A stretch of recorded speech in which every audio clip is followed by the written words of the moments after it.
The Crucifixion of Jesus, Part 5 of 5, Luke 23:39-43. One of the criminals who hung there hurled insults at Jesus. "Aren't you the Messiah? Save yourself and us." But the other criminal rebuked him. "Don't you fear God," he said. "Since you are under the same sentence, we are punished justly, for we are getting what our deeds deserve. But this man has done nothing wrong." Then he said, "Jesus, remember me when you come into your kingdom." Jesus answered him, "Truly, I tell you, today you will be with me in paradise." So theology can be a difficult topic. These verses have generated a lot of discussion over the years. What do they mean, and how people are saved and redeemed?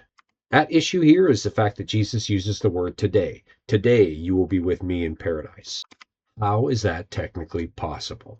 I suppose an unrefined take might be that the criminal that Jesus is talking to is a Jew. In that case, he's one of God's chosen people, and God's chosen people get a free ticket to heaven.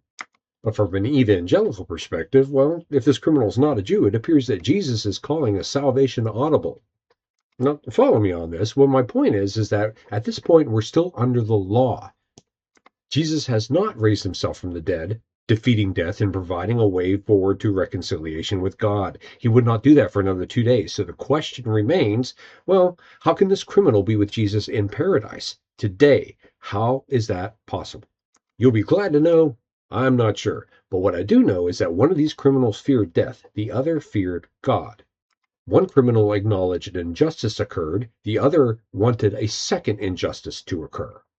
One asked to be forgiven his guilt, the other asked to be delivered from the cross, which ironically Jesus also asked. So theology aside, this is a picture of humanity that portrays both sides of the good news. So the question becomes, which criminal are you?